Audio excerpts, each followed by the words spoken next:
All right, how's everybody doing today? Hotep, hey, this is Michael Imhotep, founder of the African History Network, host of the African History Network show. I'm a talk show host, researcher, lecture writer, and historian. So it is Thursday, August 18th, 2022, and we are live. Just popping on for a few minutes here to tell you about the online course that I teach, normally on Saturdays, but we're doing a special session here on Thursday. We're going to do it. It's going to start about 9:30 p.m. Eastern Standard Time. We're going to start in a few minutes as soon as I get finished with this broadcast. We're going to do another session of ancient Kemet, the Moors, and the Maafa, understanding the transatlantic slave trade, what they didn't teach you in school. And we deal with thousands of years and what leads up to the transatlantic slave trade taking place. So in last class we dealt with some of the history of the Moors, going into the Iberian Peninsula that they know as Spain and Portugal, 711 AD, and they go in under General Tarif in 710 AD, and then General Tariq Ibn Ziyad goes in 711 AD and conquers the southern portion of the Iberian Peninsula. So in today's class, we're going to get into more dealing with Christopher Columbus. We'll talk some more about the Moors. We'll deal some more with Christopher Columbus and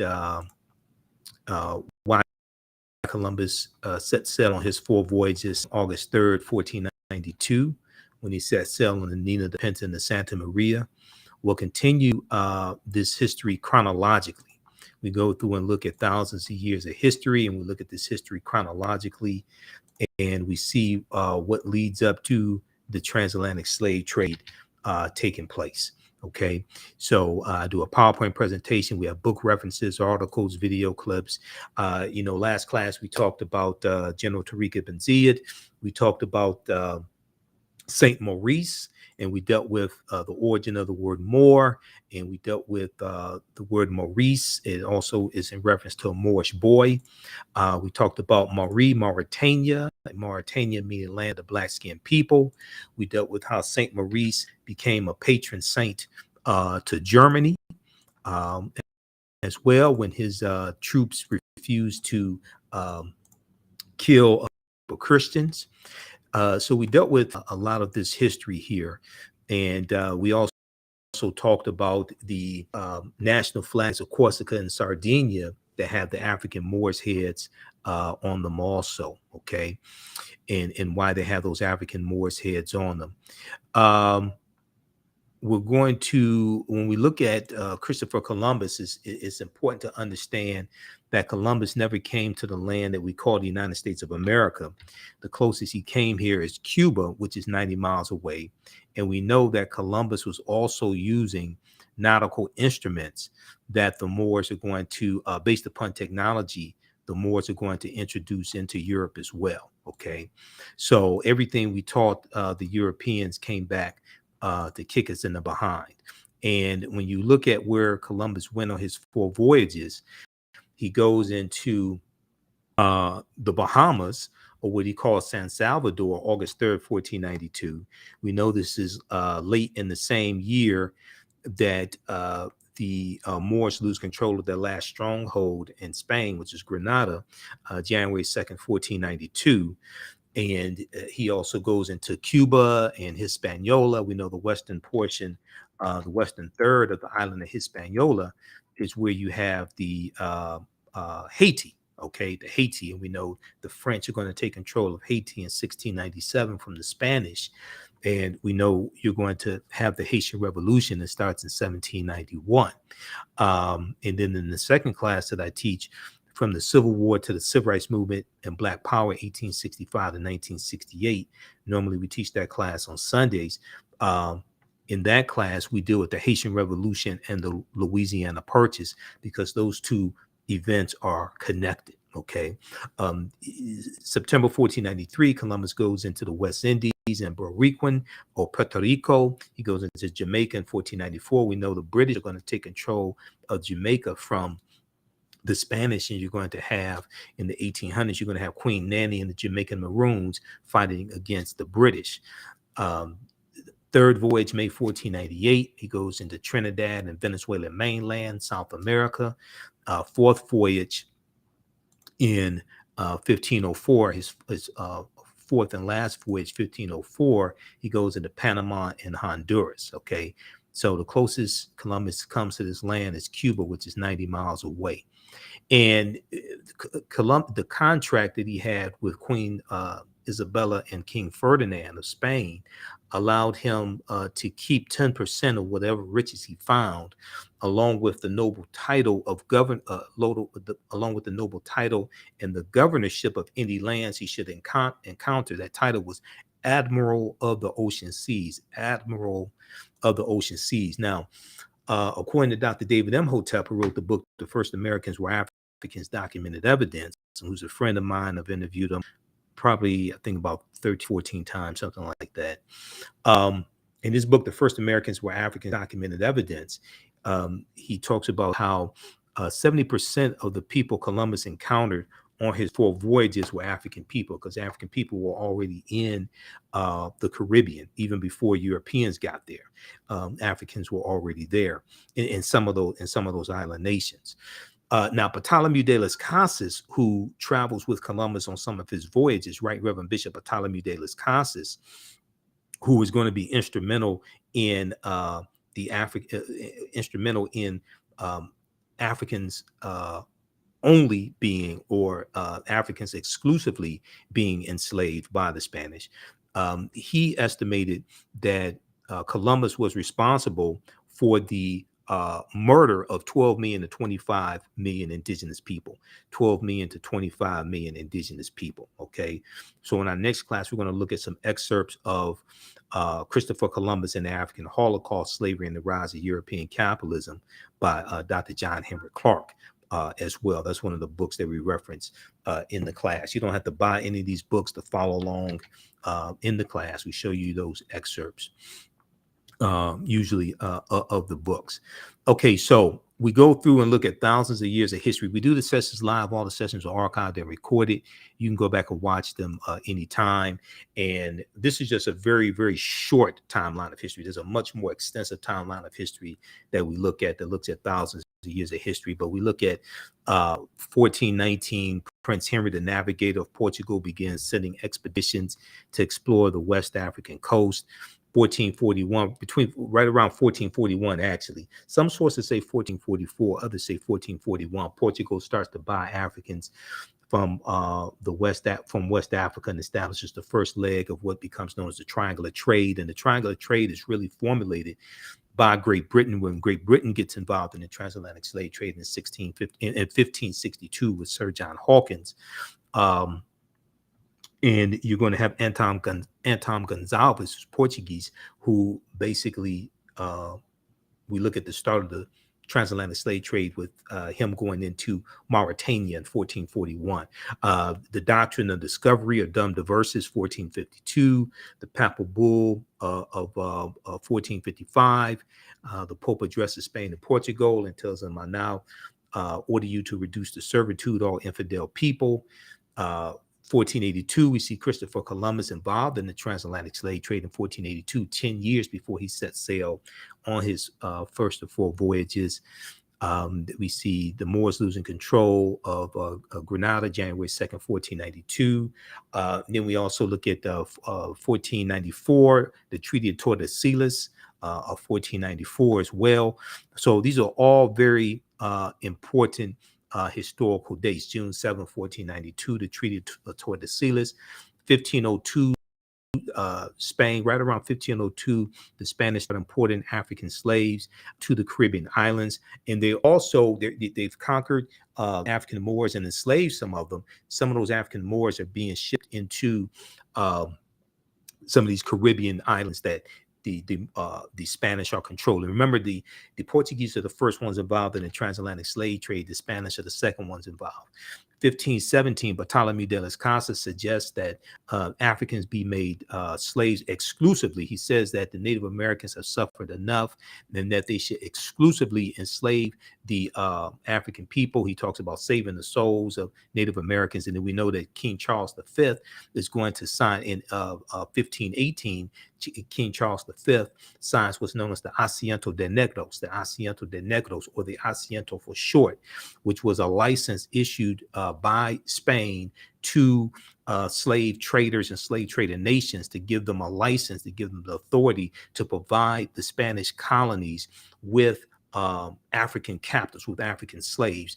And what they and this allowed for direct routes, direct voyages from Africa to the Spanish colonies, as opposed to them having to stop in Spain first. Also, the Asiento de Negros, which really expands the transatlantic slave trade and increases the need for enslaved African people as well. Okay, so these are just a few of the things. This is normally a 10-week online class, but this time around we're going to do at least 12 classes, probably 13 classes. We'll do this time around. And we do the sessions live. All the sessions are archived and recorded. You can go back and watch it anytime. So as soon as you register, you can watch the other classes we've done. The classes regularly $130 is on sale, $60. We have the link here in the thread of the broadcast. It's also at our website, AfricanHistoryNetwork.com. So what's a papal bull? Some people may ask the question, what's a papal bull? So in Roman Catholicism, a papal bull is an official letter or document. The name is derived from the lead seal, bulla, B-U-L-L-A, the lead seal, traditionally affixed to such documents. Since the 12th century Common Era AD, it has designated a letter from the Pope carrying a bulla that shows the heads of the apostles, Peter and Paul, on one side of the Pope's signature, on one side, and the Pope's signature on the other side. So this is what a papal bull is. Okay, it's an official letter or document coming from the Pope. So we're going to see how all this evolves, and we see how this is connected to ancient Kemet, and the Moors take the teachings from ancient Kemet, ancient Egypt, into Europe. We know that George G.M. James, in the book Stolen Legacy, talked about how the Moors were the custodians of the ancient Egyptian mystery system, and they take these teachings from the Nile Valley region of Africa into Europe, and they bring Europe out of the Dark Ages. Okay, also you have the we see that the Moors are going to Africanize Europe to various extents. They're taking the science, the mathematics, they're taking the architecture, the medicine, they're taking the arts, they're taking the musical instruments, all this into Europe. Okay, the Moors' ancestors were known as the Garamantes. These were Black African people living throughout North Africa. Hannibal Barca, who we talked about earlier in the class, Hannibal Barca, the Carthaginian general, and the Carthaginians are descendants of the Phoenicians. Hannibal Barca was Garamanti, as well as St. Augustine. Okay, so we're going to see how all this history comes together, how all these historical figures that we've heard about during different periods of history come together.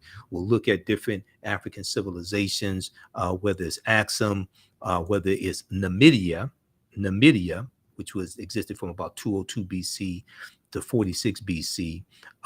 We look at the Great Zimbabwe as well, ancient city of Great Zimbabwe, in other African civilizations also. Definitely Carthage, that's extremely important. Looking at Carthage, which was destroyed by Rome in 146 BC. You have the 3 Punic Wars that we talk about in the class as well. So we go through history and we look at all these different aspects of history. Look at this chronologically. There are over 200 slides in the class. So over 50 articles that I reference. We have video clips, book references, articles. One of the things we do within the class is, why is Christmas celebrated on December 25th? And this was a book that I saw at CVS Pharmacy in 2011 called The Life of Christ, rediscovering how his life, death, and resurrection changed the world, right? And if you read if you read Christianity Before Christ by Dr. John G. Jackson, if you read The World's 16 Crucified Saviors by Kersey Graves, it gets into a lot of this information. On page 55 of this book, this is why I spent $12 for this book because of the information they're dropping on page 55. And this ties into the lectures that I've done dealing with the origins of Christmas and why is Christmas celebrated on December 25th, things like this, right? I've done a 3-hour lecture dealing with ancient Kemet, the winter solstice, and the history of Christmas. It says on page 55, it says in Christianity's early years, people debated when Jesus' birthday should be celebrated. Some Christians were against observing it at all, as they did not want Jesus compared.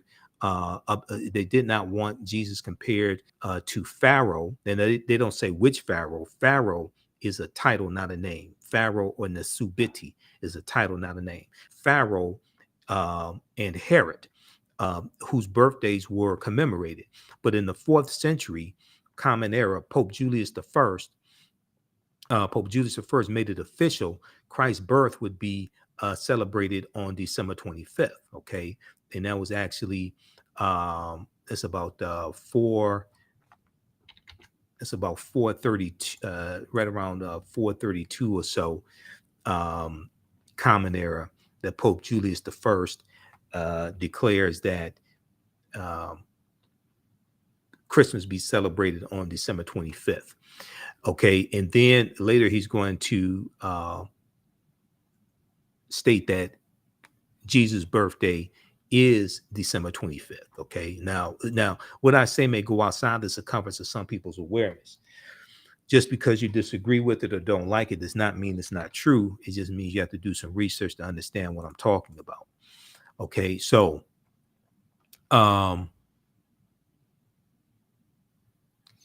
it's 345 Common Era. Pope Julius I decrees that Jesus' birthday is December 25th. Okay, but he had no evidence to base this upon. Now, I have the book here somewhere. Hold on. Yeah. What the hell is it? Okay. This is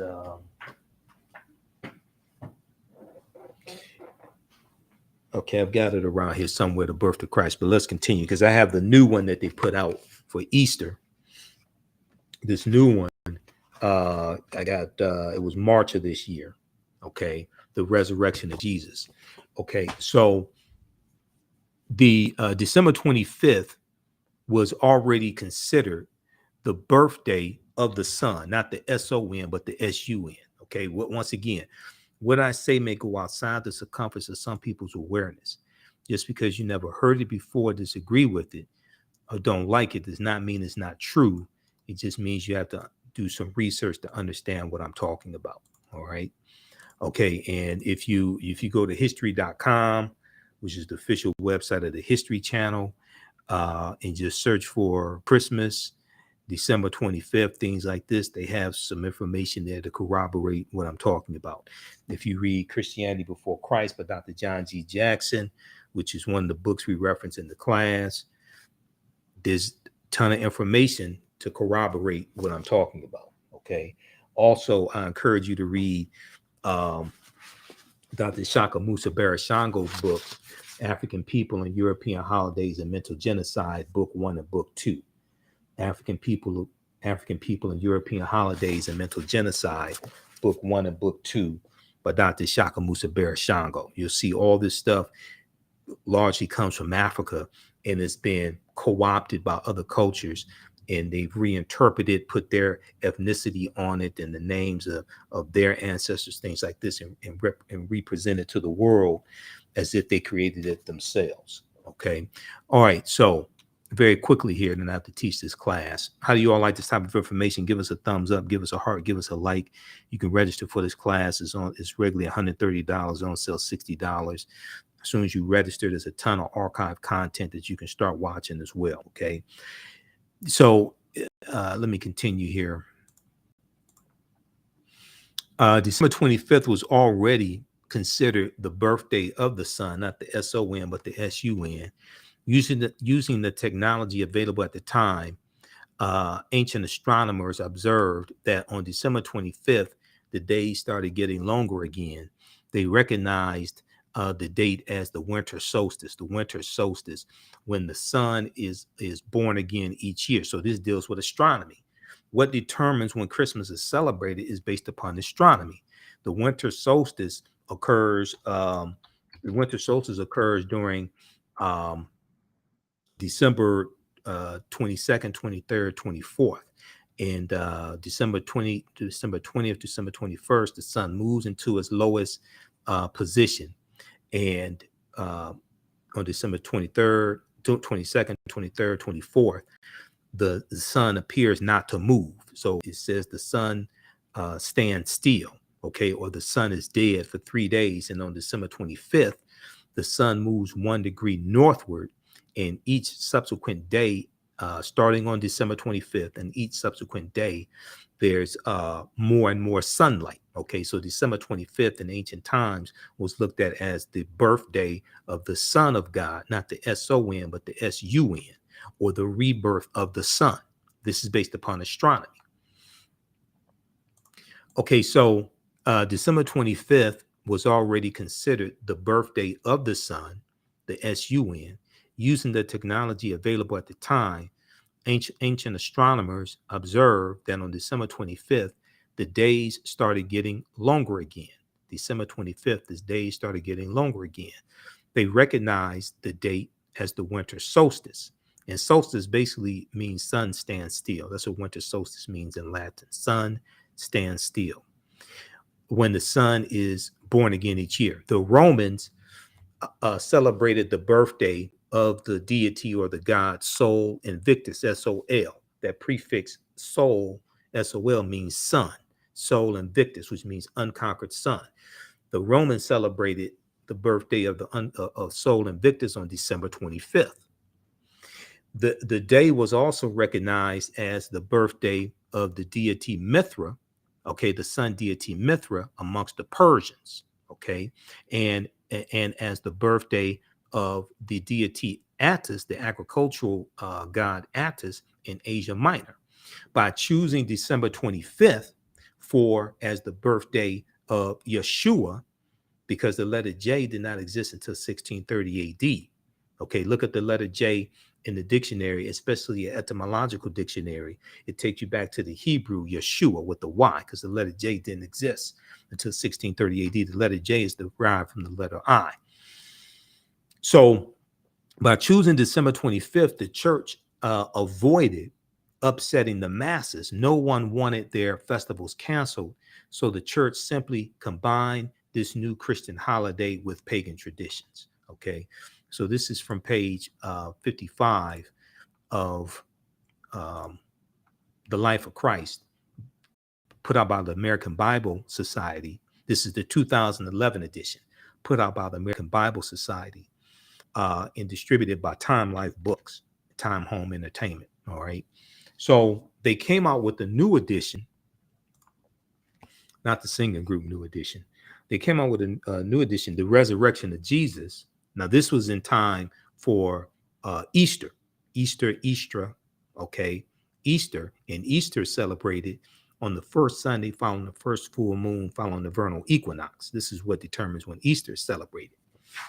Based upon the Gregorian calendar introduced in about 1583, coming out of the Third Council of Trent, which is about 1582.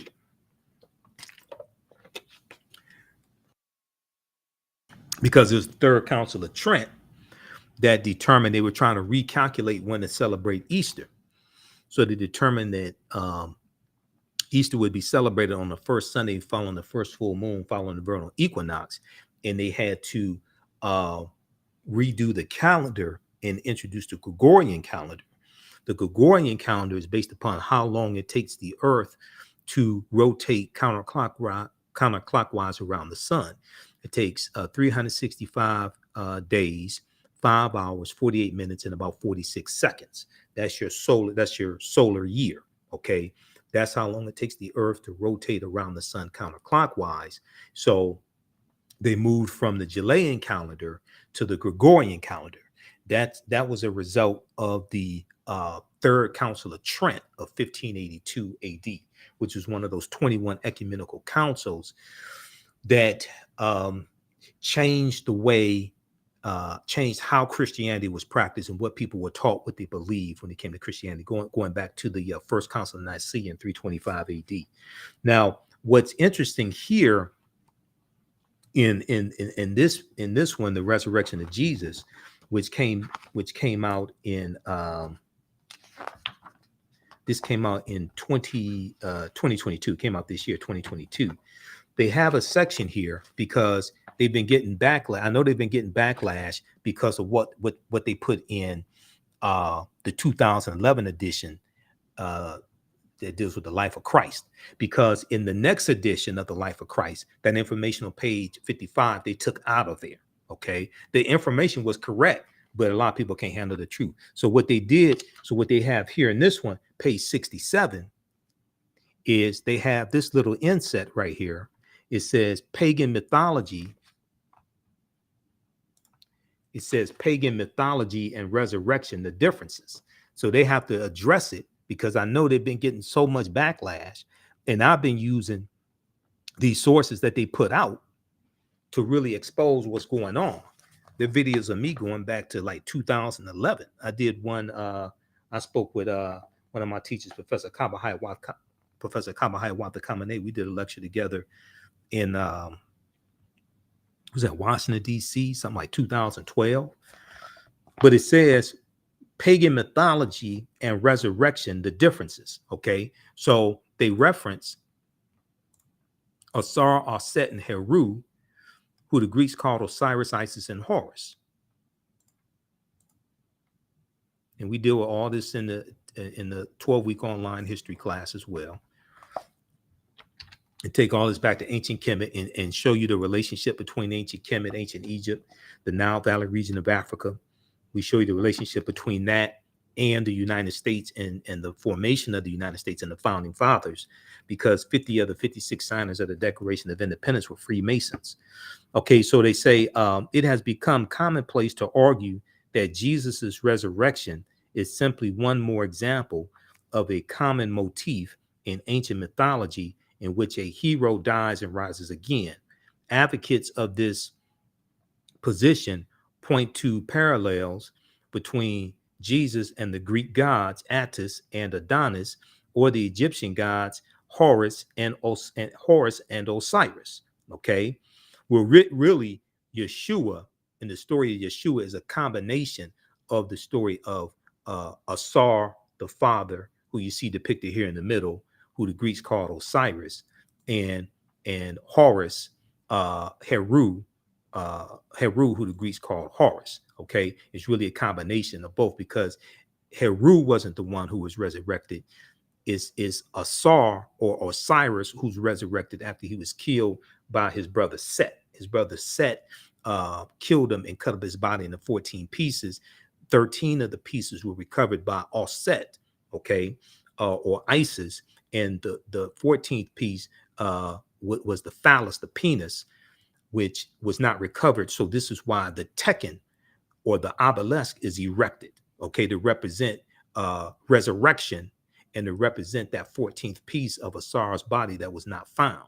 Okay, so it's going to be Heru, who avenges the death of his father and kills his uncle Set, and resurrects his father Asar. Okay, so advocates of this position point to parallels between Jesus and the Greek gods Attis and Adonis, or the Egyptian god Horus and Osiris, but a deeper inspection shows the parallels are forced, and the resurrection account of Jesus bears little semblance to these mythological fables. It's a combination of the story of Heru and Asar. It's a combination of those. And you look at Gerald Massey, he goes through and lays out numerous similarities between Heru and Jesus as well, and the other crucified saviors also. That's why I read the book Christianity Before Christ by Dr. John G. Jackson, or the World's 16 Crucified Saviors. So this goes on to say pagans did not believe in resurrection one early church father and bodily resurrection never one early church father said boldly, resurrection never crossed their mind. um, the philosophers on Mars Hill mocked Paul for his. Okay, so this is a misunderstanding, because when you look at those other civilizations and things like this, they did have a concept of resurrection. They did have a concept of resurrection because their savior was born again each year, and their savior, their birthday was usually either on or be on or around December 25th, and they did have a concept of resurrection. In Egyptian mythology, Osiris never rose from the dead. He ruled the underworld and served as a living king of the dead. But Asar was resurrected. Yeah, he ruled the underworld, but he was still resurrected. Okay, he was his body was put back together. Okay, the 13 pieces were recovered. His body was put back together, and he's resurrected to rule the underworld. Okay, so he wasn't resurrected to walk on earth, but so what? This is where they got it from. In Egyptian mythology, Osiris never rose from the dead. He ruled the underworld and served as the living king of the dead. The claim that Horus died after a scorpion sting is simply incorrect. He only became ill and was nursed to health by his mother. In Greek mythology, the god Attis was not resurrected. His spirit entered a pine tree, hardly a reasonable parallel. The overwhelming historical evidence of Jesus' resurrection, in terms of eyewitness and firsthand contemporaneous accounts, is a completely different category than legends and fables and mythology. They're really stretching there. They're really stretching there. The overwhelming historical evidence, where's your evidence? They're really stretching it. Where's your archaeological evidence? Would you read Christianity Before Christ by Dr. John G. Jackson? They're really stretching there.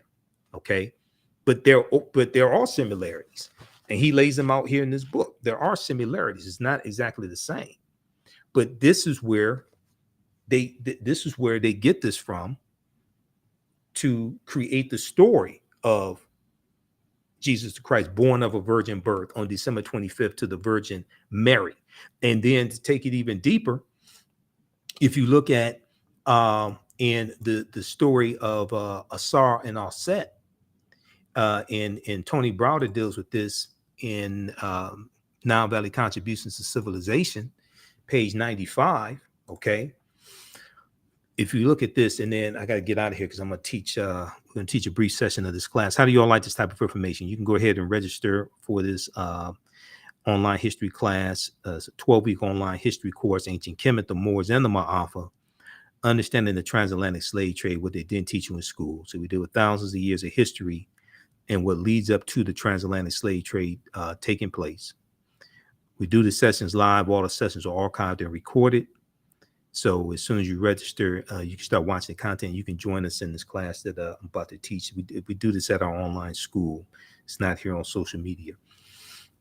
Page 95 of Nile Valley Contributions to Civilization, Tony Browder says, the story of Asar, Aset, and Heru is the first story in the recorded history of man of a holy royal family, the Trinity, Immaculate Conception, Virgin Birth, and Resurrection.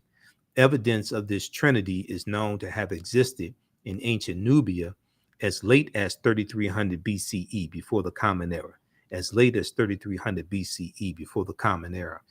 Carved on the walls of the Temple of Luxor, circa 1380 BCE, are scenes which depict the following. You have the Annunciation, so the bottom portion here, the panel number 1, you have the Annunciation. The Neter Dahuti is shown announcing to the Virgin Aset the coming birth of Heru. This is the Annunciation. Okay. You have the number 2, you have the Immaculate Conception. The Neter Neph, Kneph, the Neter Neph, who represents the Holy Ghost, and the Neter Het Heru, or Hathor, are shown symbolically impregnating the Osset, who the Greeks called Isis, okay, by holding Ankhs, which is the symbol of the eternal symbol of life, to the nostril of the Virgin Mother to be. All right. This is the Immaculate Conception. 3, you have the virgin birth, which is the top panel here, the virgin birth. Osset is shown sitting on the birthing stool, and the newborn child is attended by midwives. Osset is shown sitting on the birthing stool, and the newborn child is attended by midwives. Number 4, the adoration. Okay, the newborn Heru is portrayed receiving gifts from the 3 kings or the magi while adored by a host of gods and men. Okay, you ever heard of the adoration? And this is where you get the 3 kings, the 3 wise men. But in the book of Malachi, it doesn't tell you how many wise men it was.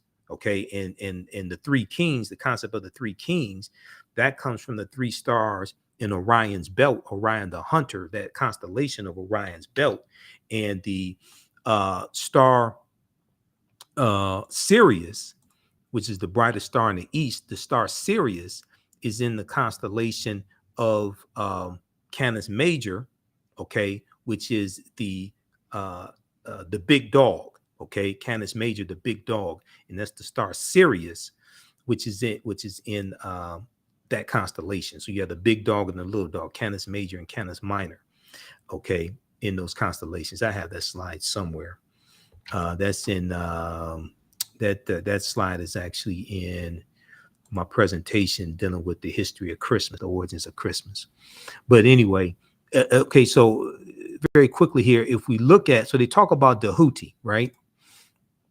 If we look at this here and we see how the deities from the Neter from ancient Kemet influenced the deities from the Greeks and the Romans, we look at page 168 of Nile Valley Contributions to Civilization. They show how the Houthi becomes Hermes amongst the Greeks and Mercury amongst the Romans. Okay, but they talk about how the Houthi, the Neter of science, writing, measurement, divine articulation of speech, and medicine, holds in his hands 2 staffs with entwined snakes. One serpent wears the crown of Upper Kemet, the other wears the crown of Lower Kemet.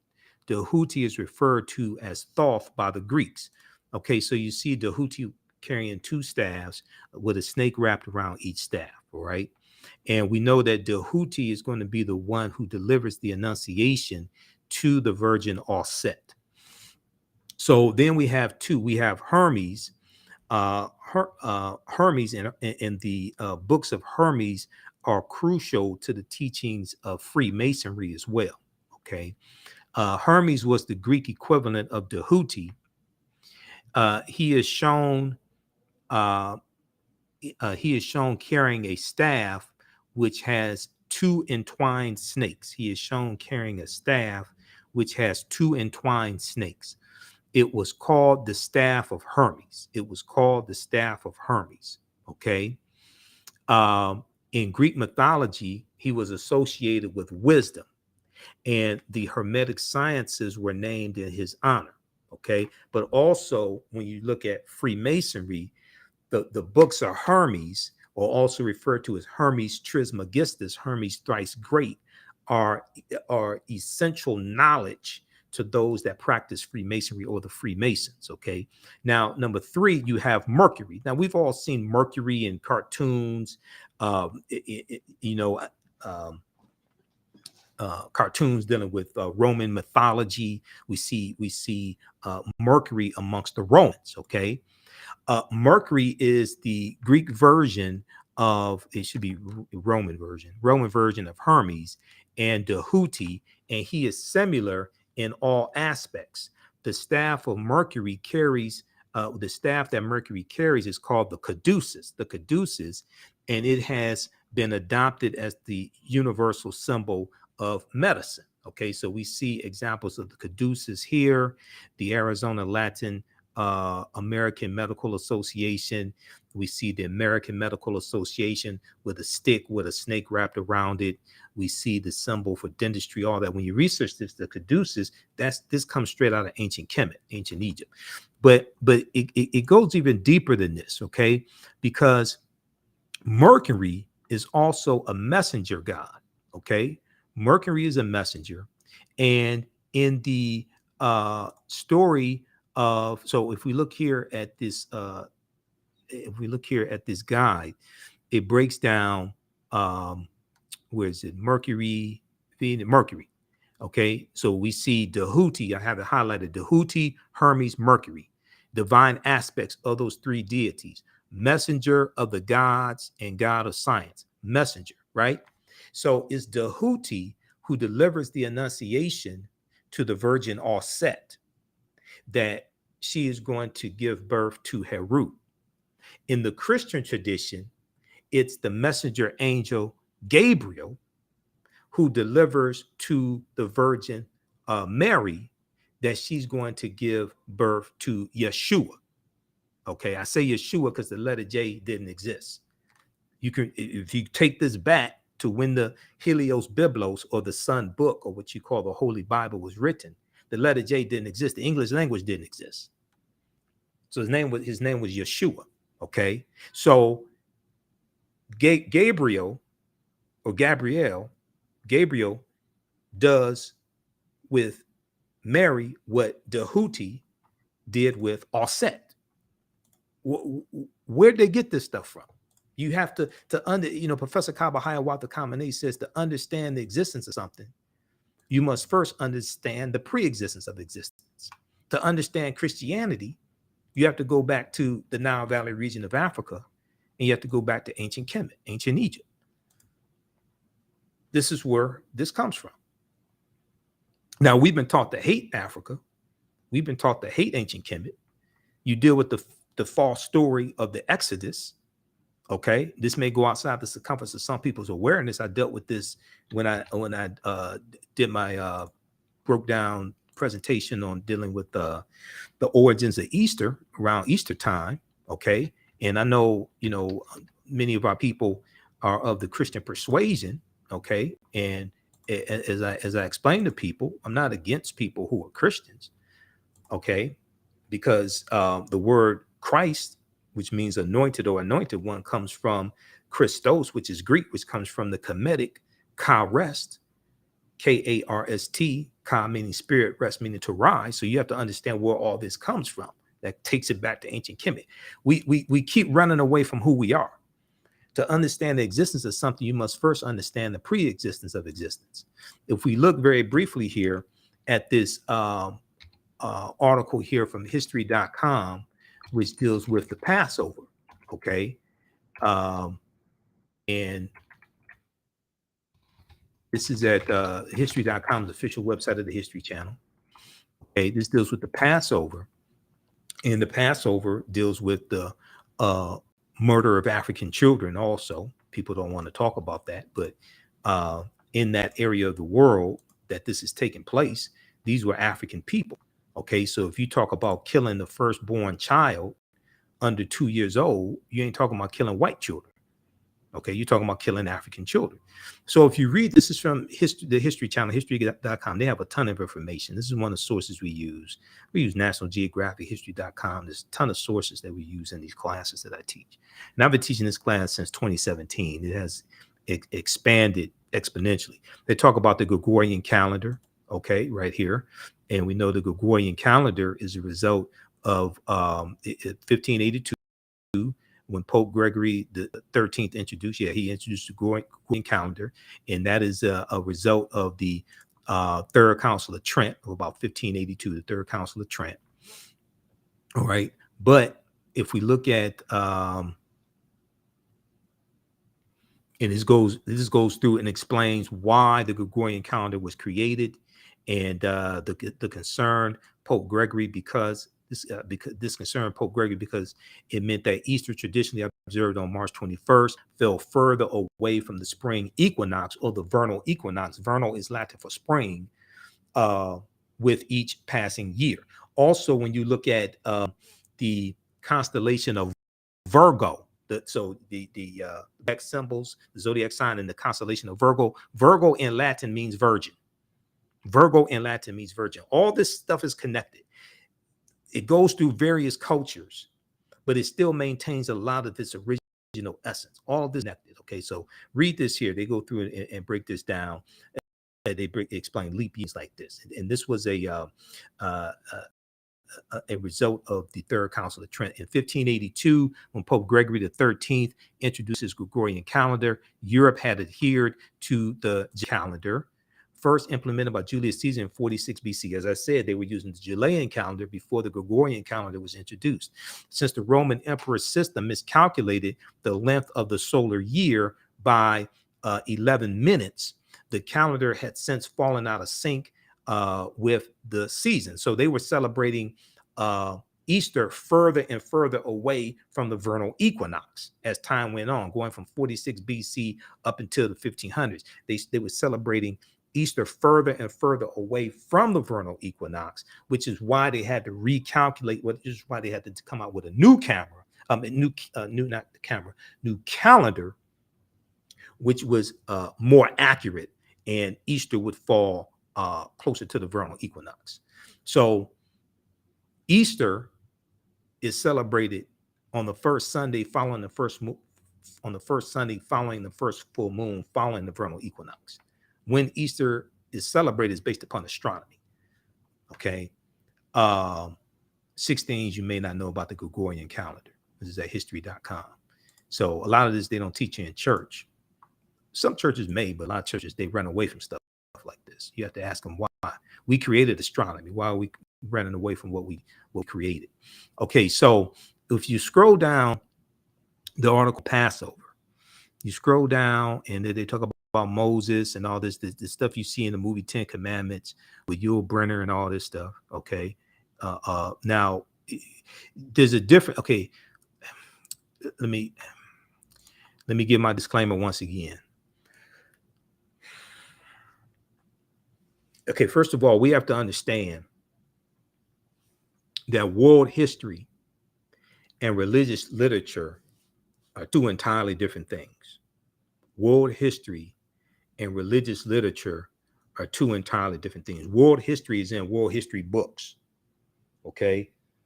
World history is in world history books. Religious literature is in religious literature books. All right. When you look at religious literature, this may go outside the circumference of some people's awareness. Just because, where's my Bible? Right here. New King James Version. This is a study Bible. I have a devotional Bible in the other room. See, you got to see people sit up in church, amen, and amen comes from ancient Kemet also. There's a whole nother conversation. See, the difference between a study Bible and a devotional Bible. I have a devotional Bible, King James devotional Bible. That's about 450 pages. My new King James study Bible, this is 2,000 pages. And the study Bible has additional information, annotations, word definitions, things like this. The study Bible, this is what when you go to Bible study class, this is what you take the Bible study class. You don't take a devotional Bible. You have to get a study Bible. But you have to understand the difference between the two. Okay? If we read from a study Bible, okay, as opposed to just listening to what the pastor says and just hallelujah and praising God, things like this. If you actually research this is why you need a study Bible. The study Bible also came with a CD-ROM as well. It came with a CD-ROM, comes with maps, all this stuff in the back of the book, comes with maps, everything. And it came with a CD-ROM also. I bought this, years ago. When did I get this? April 5th, 2009. That's when I got this. So, it came with a CD-ROM. This is for studying. Okay. That's the difference. We all need to, if you read the Bible, you need to get a study Bible. This was $40 when I got it. I got this from Borders Bookstore. It was $39.99 when I got the book. Okay. It was $39.99 when I got the book in 2009. You probably get it cheaper on Amazon or something more. First check with your local African-American bookstore. All right, but we have to understand the difference, because if we understood the difference between a study Bible and a devotional Bible, it'll clear up a whole lot of confusion. Number one, world history is in religious literature. World history is in world history books. Okay, you ever wonder why, when you go to historical museums, like museums that deal with world history, okay, and they deal with ancient Kemet, ancient Egypt, they deal with China, they deal with they may have some history dealing with Mesopotamia and things like this. You ever wonder why, when you go to world with like historical museums, especially dealing with ancient history, you don't see biblical characters in like ancient museums, world history museums? Generally speaking, they may have a biblical section, which is probably going to be rare and strange. But if they have the biblical section, most of what they're going to say is according to the Bible. According to the Bible, it says this. According to the Bible, Moses did this. Notice in the Bible, they don't talk about the years that any of this stuff happened. In the original text. I'm not talking about the annotations. I'm not talking about the notes. In the original text of the Bible, in the 66 books in the original text, notice they don't talk about the years that any of this stuff happened. So they didn't have calendars when the Helios Biblos was written. So this article dealing with the Passover goes through and talks about the 10 plagues. Talks about when Pharaoh, then say which Pharaoh. I don't think they give the name of the Pharaoh. Maybe they do, but usually when they talk about Pharaoh, they don't say which name. Pharaoh is a title, not a name. They go through and talk about the story of Moses and all of this, right? And they talk about the Jews being in Egypt and everything, okay? But then they get past what's in the Helios Biblos, the Sun Book, the Bible, what you're taught in Sunday school, or what we were taught in catechism school when I was a Catholic, because I was Catholic till I was 13. So we went to catechism school on Saturdays, taught by the white nuns, and they were showing us children's books, that taught about the Bible, and all the people in the Bible they showed were white people. They showed us Moses is white, and Mary is white, and Jesus is white, and Joseph is white, and the 12 disciples is white, all that. It was white nuns showing us white images in the Bible and showing us how holy and how all these people are to be revered. Okay, it's nothing about African people. But anyway, it says for centuries. Now, this may go outside the circumference of some people's awareness. I'm gonna post the link right here. You can read this for yourself. I'm not attacking anybody's religion. What we should be talking about is how African people, African history, and African spirituality has been attacked. That's what we should be talking about. Okay, so let's look at this here. Questions. They have this section here, the History Channel, history.com, official website of the History Channel. These are Europeans telling you this, what I'm about to share with you. It goes through and says questions of historical accuracy. For centuries, FOR, for centuries, scholars have been debating the details and historical merit of the events commemorated during the Passover holiday. Despite numerous attempts, historians and archaeologists have failed to corroborate the tale of the Jews' enslavement in and mass exodus from Egypt.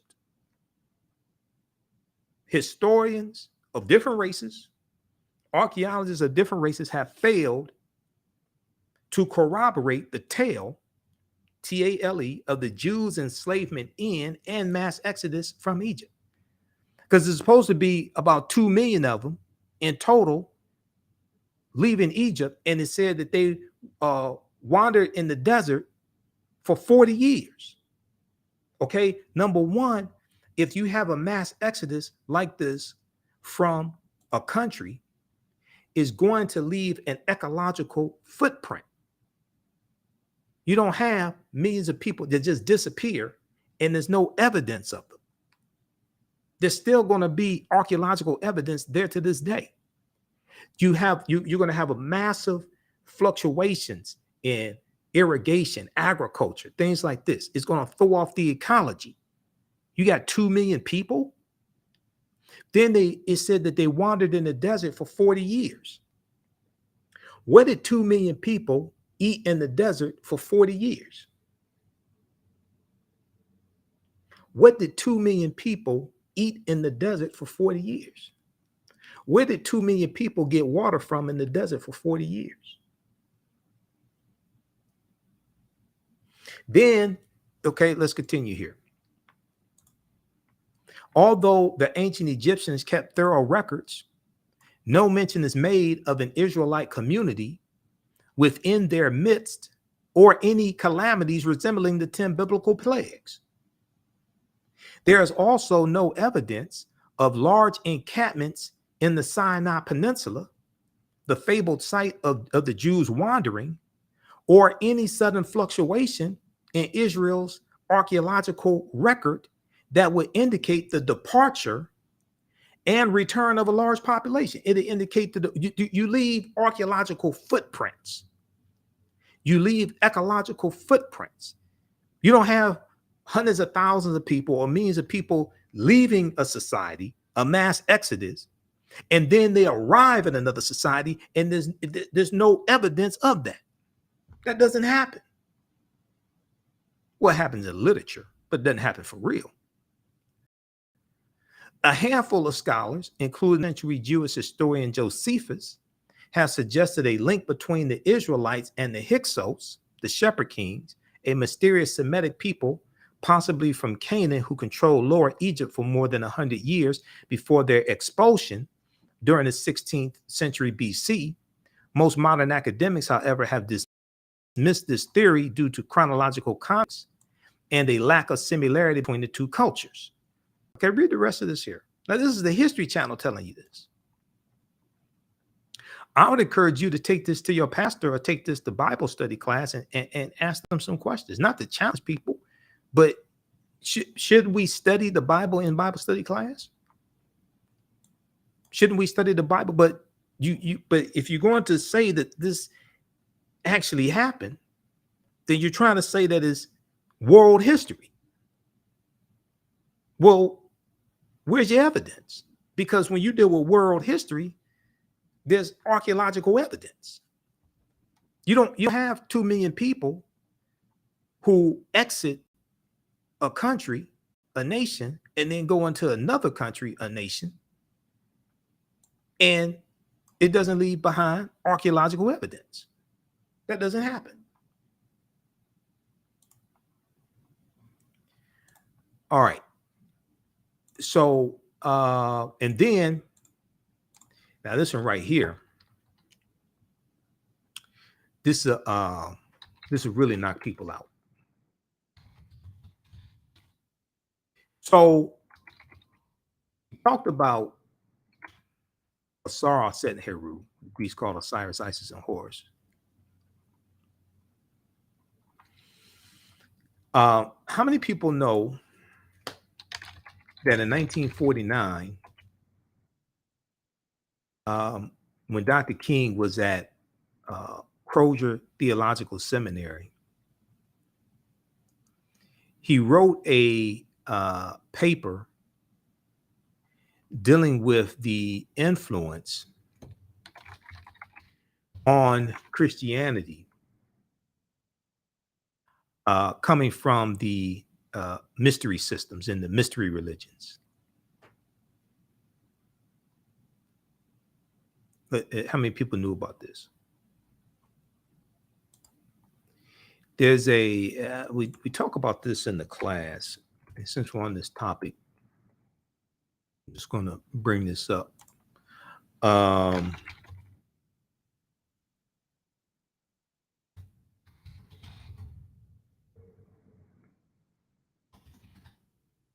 Pull this up here. It's called The Influence of the Mystery Religions on Christianity. This is written by Dr. Martin Luther King Jr., same Dr. King that During Dr. King Day, oftentimes in the media, they lie to us about the legacy of Dr. King. Dr. King was a revolutionary whose legacy is grossly distorted. At Stanford University online, they have the King Institute, Stanford University. So they have a lot of his papers there and things like this that he wrote. The Martin Luther King Jr. Research and Education Institute. 1949 and 1950, November 29th, 1949 to February 15th, 1950, around that time. Dr. King was at Crozier Theological Seminary in Boston. He wrote a paper dealing with the influence of the mystery religions on Christianity. The influence of the mystery religions on Christianity. And he goes through and talks about the influence of Osiris and Isis. The influence of Osiris and Isis, who are Asar and Auset. Talks about the influence of the cult of Sybil and Attis as well. Dr. King was deep, trying to tell people. Dr. King wasn't no punk. Dr. King was deep. Dr. King studied history. Dr. King kept abreast of the developments on the continent of Africa and the African liberation movement.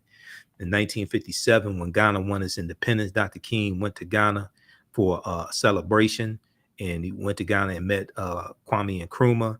And each year on the anniversary of Ghana's independence, he would go back to Ghana.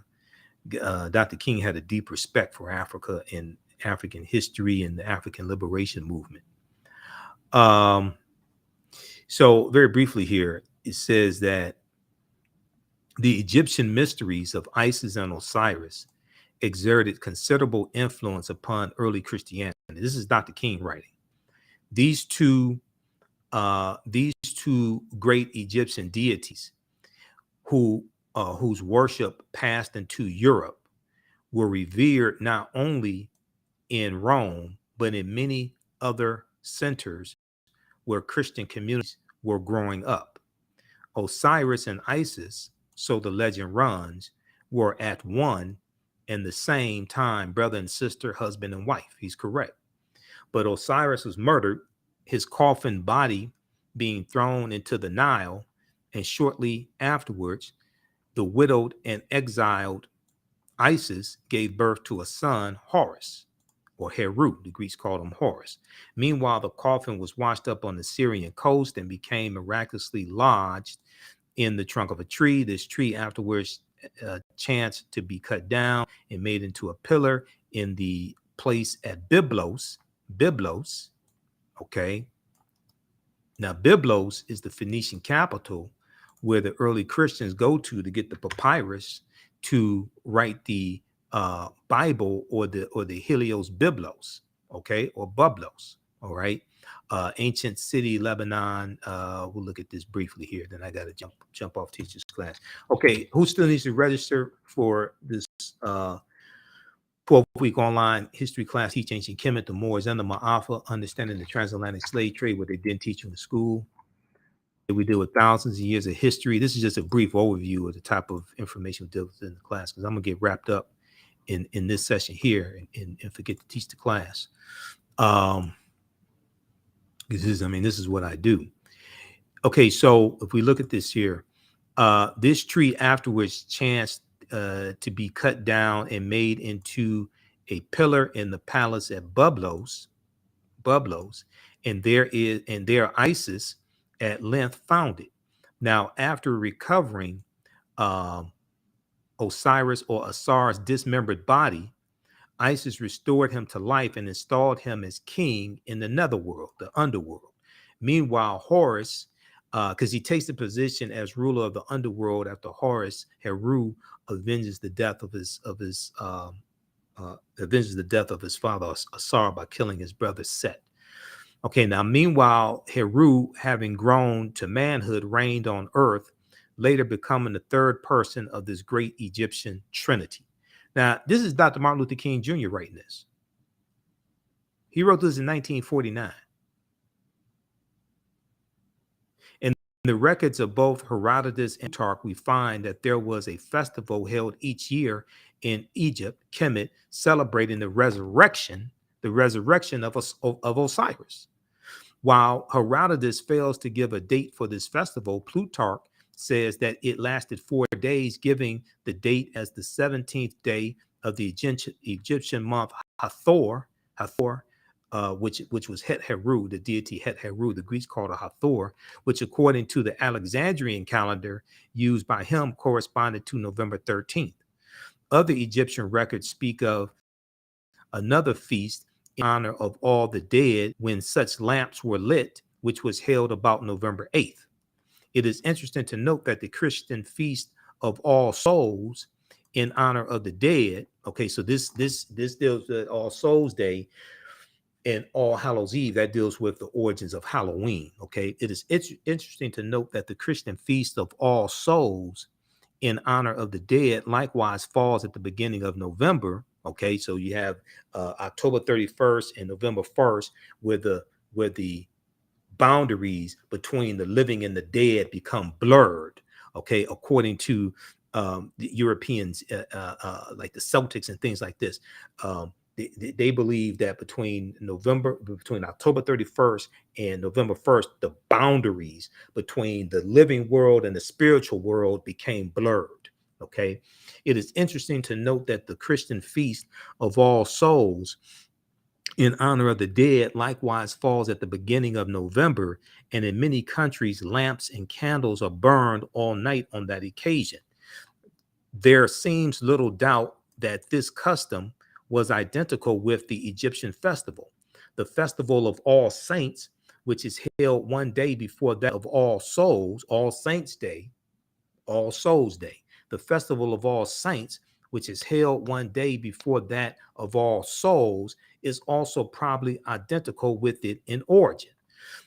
This still stands as a festival in the Christian calendar, and thus the Christians unconsciously perpetuate the worship of Osiris in modern times. However, this is not the only point at which the religion of Osiris and Isis exerted influence on Christianity. There can hardly be any doubt that the myths of Isis had a direct bearing. This is why I get infuriated. I go to Dr. King Day celebrations and I hear people who mean well. I know they have good heart, they mean well, but I can tell by the information they put forth about Dr. King, they've never read any of Dr. King's writings. They never read any of the 5 books that Dr. King wrote. This is Dr. Martin Luther King Jr. writing this, not Dr. Richard King, Dr. Martin Luther King. Dr. King goes on to say, there can hardly be any doubt that the myth of Isis had a direct bearing on the elevation of Mary, the mother of Yeshua or Jesus, to the lofty position that she holds in Roman Catholic theology. As is commonly known, Isis had 2 capacities with which her worshipers warmly commended her for. Firstly, she was pictured as the Lady of Sorrows, weeping for the dead Osiris. And secondly, she was commended as the divine mother nursing her infant son Horus. Former capacity, she was identified with the great mother goddess Demeter, Demeter, whose mourning for Persephone, Persephone, Phone, I should say, was the main feature in the Eleusinian mysteries. In the latter capacity, Isis was represented in tens of thousands of statuettes and paintings holding the divine child in her arms. This is where you get the Black Madonna and child from that was worshipped all throughout Europe before you had the colonized version or the decolorized version of the white Mary and Jesus. This is what Dr. King's breaking down. In the latter capacity, Isis or Aset was represented in tens of thousands of statuettes and paintings holding the divine child in her arms. Now, when Christianity triumphed, we find that these same paintings and figures became those of the Madonna and Child with little or no difference. Well, the difference was they became white. He's being modest. The difference was they went from black to white. They went from African to European. In fact, archaeologists are often left in confusion in attempting to distinguish the one from the other. Well, the way you distinguish one from the other is the white ones are the ones Europeans created. That's how you distinguish ones from the others. The white ones are the ones Europeans created, because Europeans were worshiping African people, and a lot of their deities were African. Things like this. When you study Greek mythology, it tells you that Zeus came from Ethiopia. Zeus, who was the king of the gods in Greek mythology, it tells you Zeus came from Ethiopia. Okay, read this full paper here. This is by Dr. Martin Luther King Jr.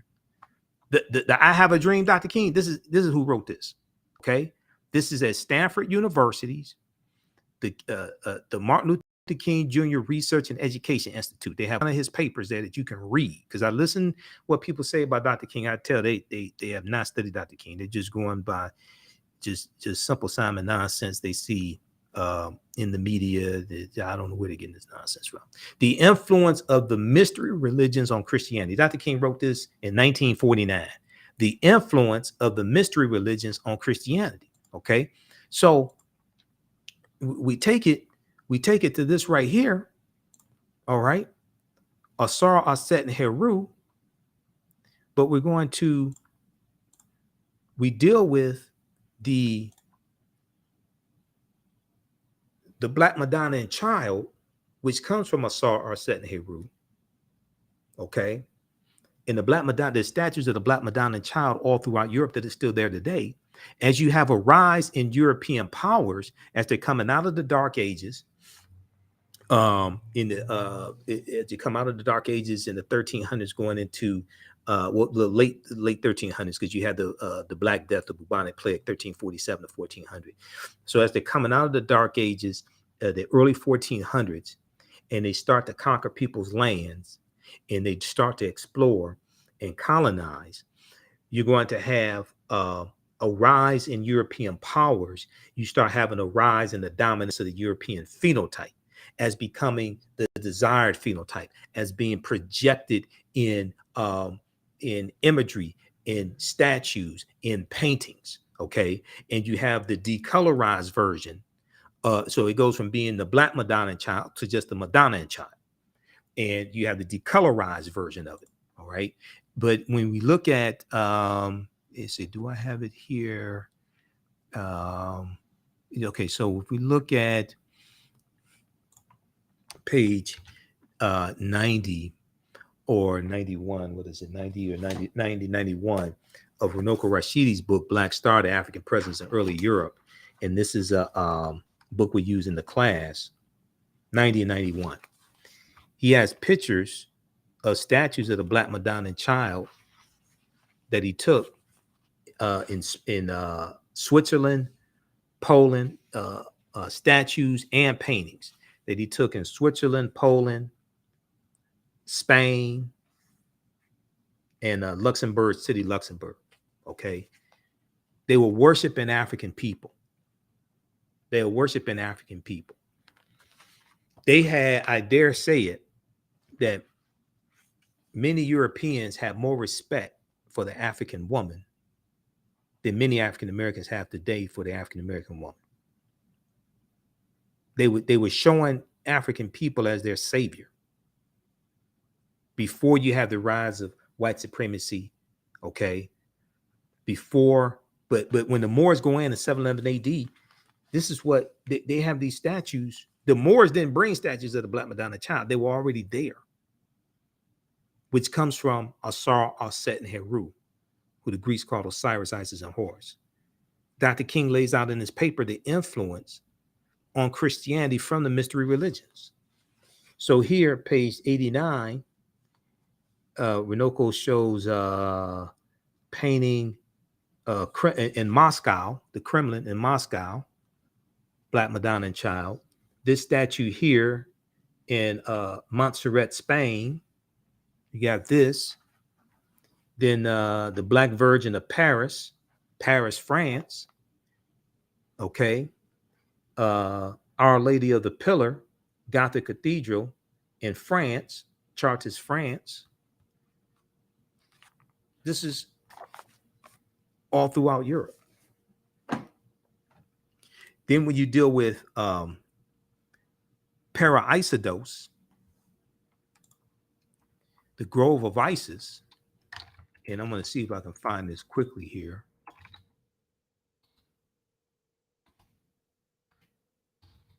This ties into Notre Dame.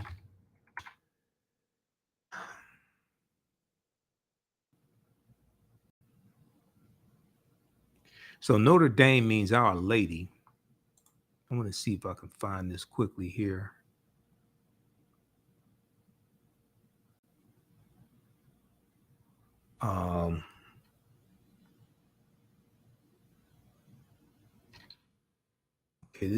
Okay, this is some stuff from Browder.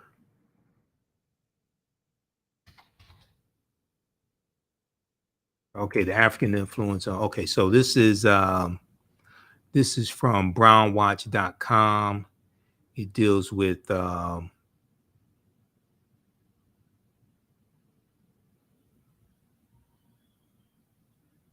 me see. I want to find this. Okay, this is some stuff from Browder that I want to find right quick.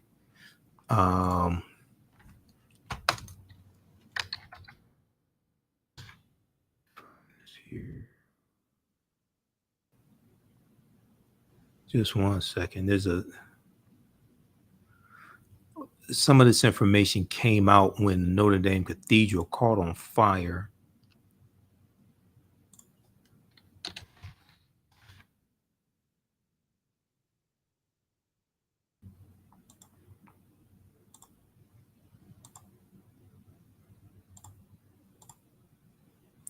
Let me see if I can find this right quick. Hold on. No, that's not what I want.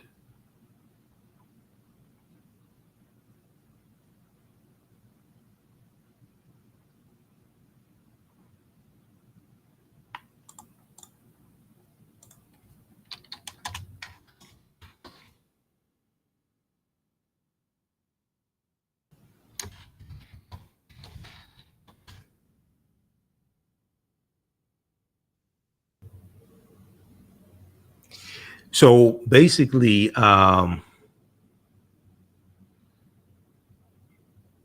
Notre Dame means Our Lady, and the Notre Dame Cathedral was built on the remains of two temples. One of them was dedicated to Isis. Let's see here, the citation that I want for this.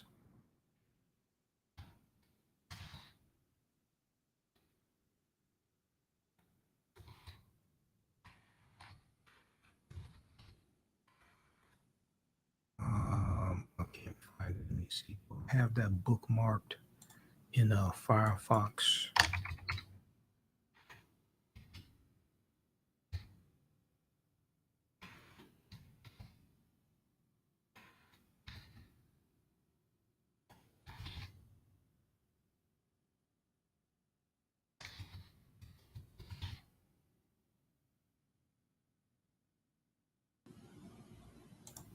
I had some articles on that bookmark, but I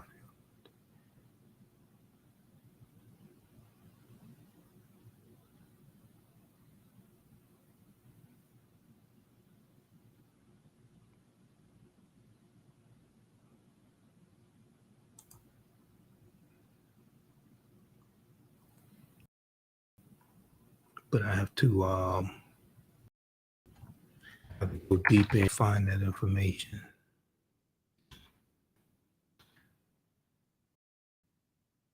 When you search for it, they show the terrorist organization.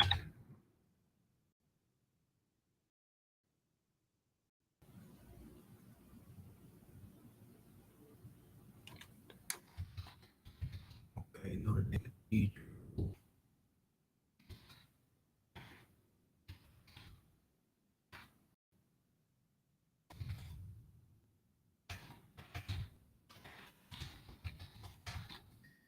I'm going to do a goddess Isis, not, not the terrorist organization.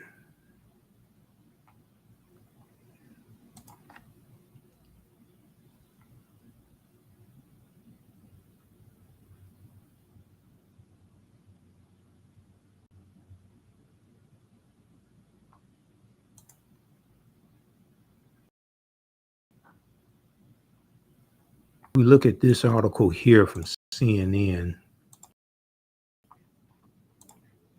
Not of articles. I'm trying to. I had one CNN that talked about how Notre Dame was built on remains of a temple dedicated to Isis. But if we look at this right here,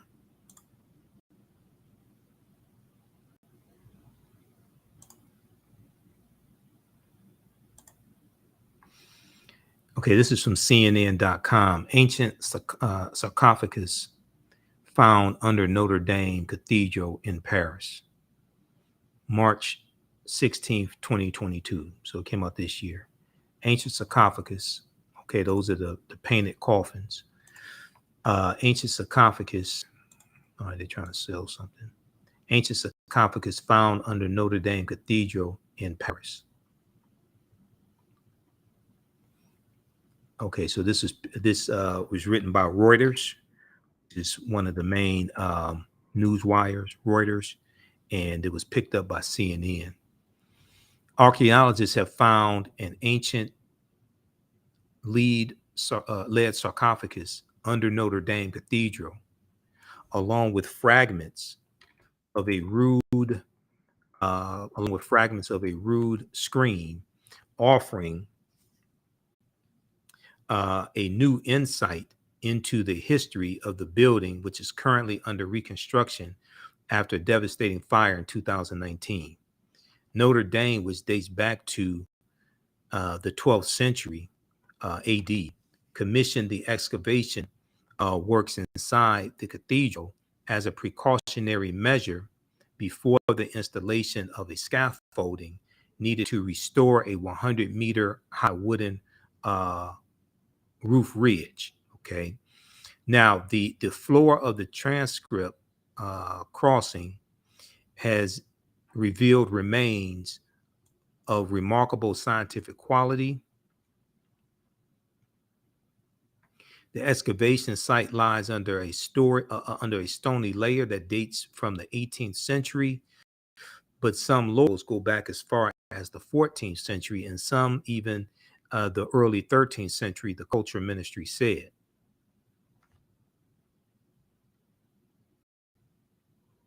Archaeologists say the lead sarcophagus probably belonged to a high dignitary and said it could date back to the 14th century, which it confirmed would make it a spectacular find. Now, the excavation also revealed a pit immediately below the cathedral, which was likely to have been made around 1230 AD when Notre Dame, one of the oldest examples of French Gothic, was under construction. Um,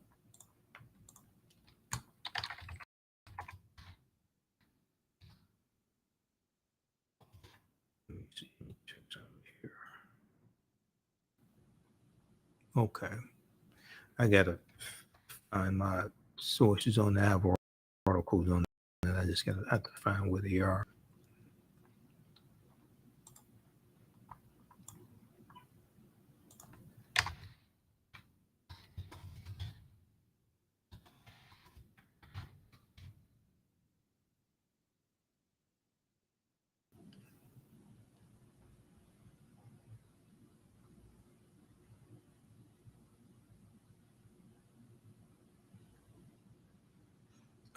You know what? Let me check Britannica.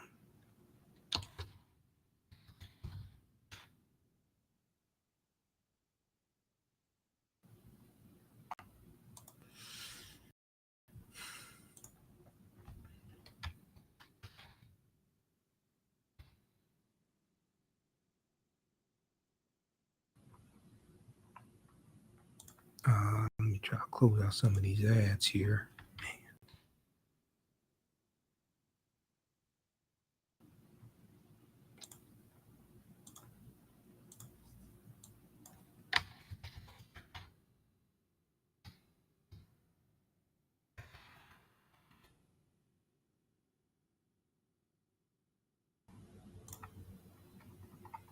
Okay, they have information on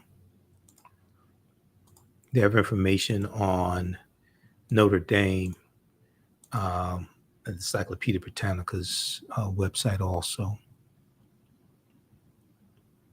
Notre Dame Cathedral.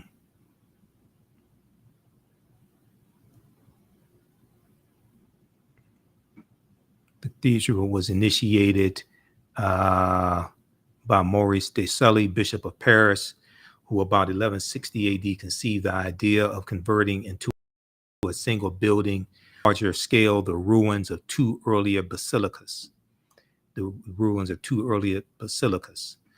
One of those was a temple dedicated to Isis. The foundation stone was laid by Pope Alexander III in 1163, and the higher altar was consecrated in 1189.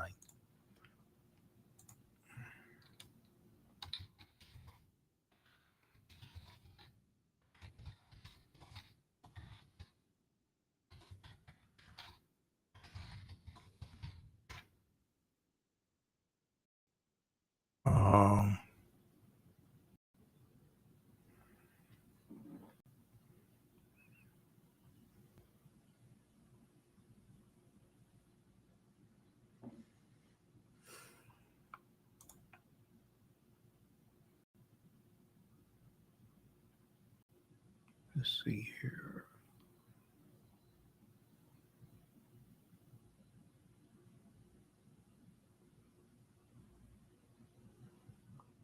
If we look at this, let me look at this source here. Okay. Not that familiar with that. I'll have to find it later. All right. So, hey, you can join us. You can register for this 10-week online class. We'll post a link here. We have the bundle pack. So you get both of my classes for $100. It's $130. This class is on sale, $60 regularly, $130. Ancient Kemet, the Moors, and the Maafa. Understanding the transatlantic slave trade, what they didn't teach you in school. How do you all like this type of information? Give us a thumbs up. Give us a heart. Give us a like. So you can register for it right now. I'm about to jump off and teach a brief session of this class. Now, as soon as you register, we have about 12 sessions that, well, not 12. We have 10 sessions already archived that you can watch, okay? And we do the sessions live. All the sessions are archived and recorded. You can go back and watch it anytime. So a year from now, 2 years from now, you can go back and watch the entire class, all right?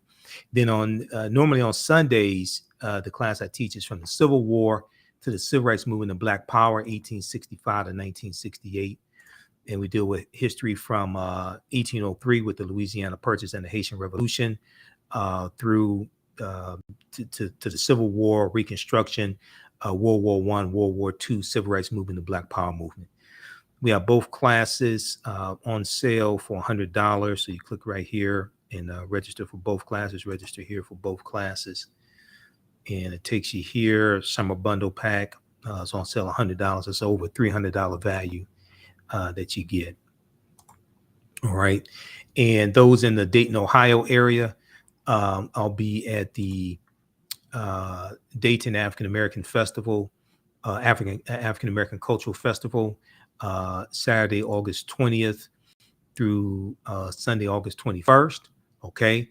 So when you support the African History Network, you register for the classes, you support us through Cash App or PayPal. That helps cover expenses because it's not free. I had to pay for my vendor booth. I got to pay to get there. Got to rent a car.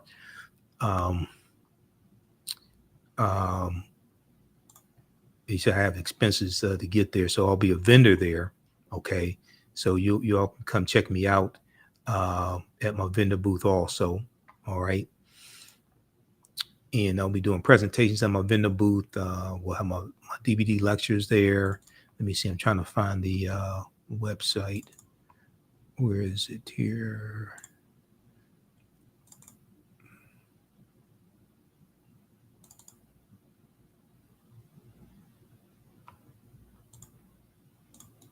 Okay, here's their website, and they're on Facebook also.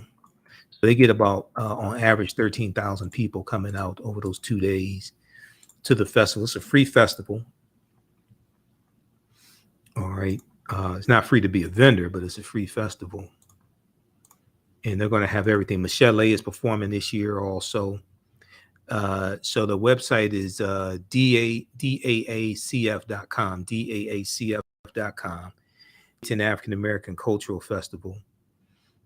This is their website, 16th Annual Dayton, Ohio African American Cultural Festival.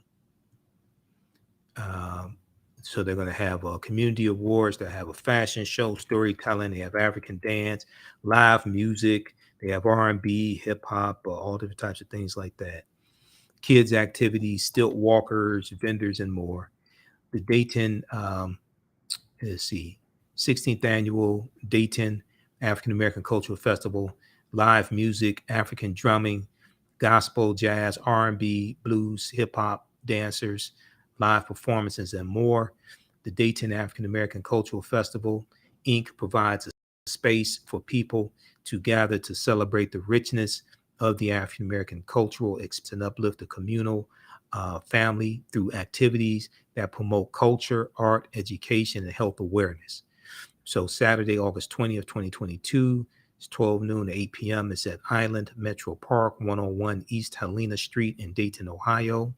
Okay, they have another flyer here. We have the flyers on our Facebook fan page, the African History Network, and my personal page, Michael Imhotep. Sunday, August 21st, 12 noon to 6 p.m., same location.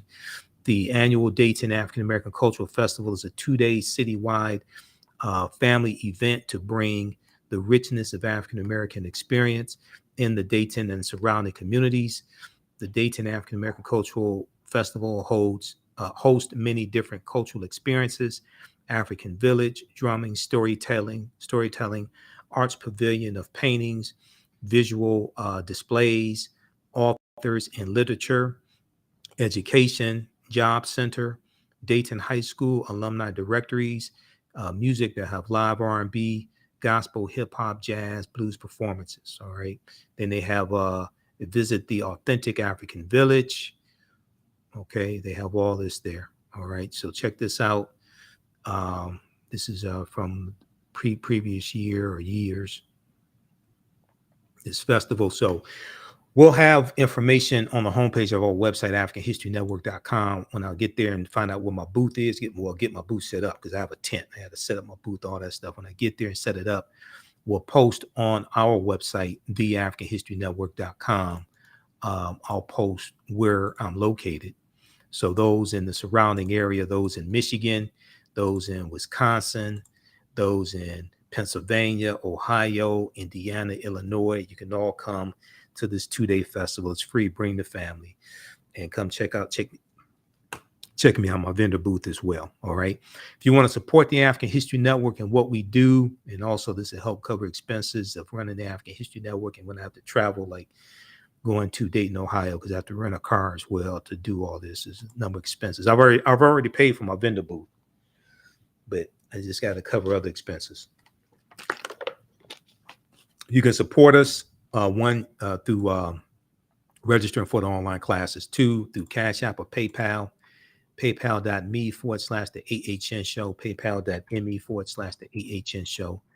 Also through our through Cash App, $ the AHN show through Cash App, $ the AHN show through Cash App. And we have the information on the homepage of our website. When you go to Cash App, when you go to our Cash App account, our official account, $ the AHN show, SHOW. When you go to it, it says Michael and shows my picture there. Okay. So we have the link here on our website, Cash App. These other ones here are fake African History Network Cash App accounts. That's not us. Ours is $ the AHN show, SHOW. When you go to it, it says Michael and shows my picture there. I'm trying to get these other fake African History Network Cash App accounts shut down.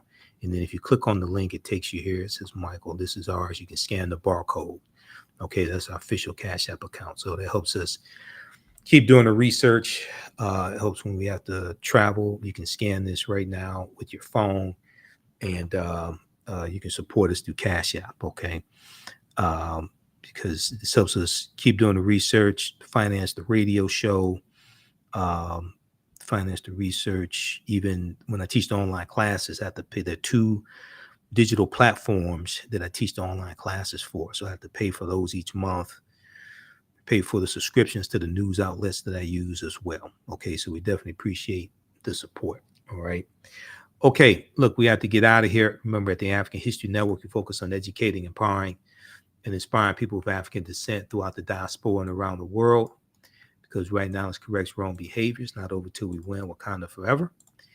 And you can register for the classes. We'll talk to you next time. I'm about to jump on and teach an abbreviated class. As soon as you register, you can watch the previous sessions of this course that I've taught also. All right, remember, right now it's correct wrong behaviors, not over till we win.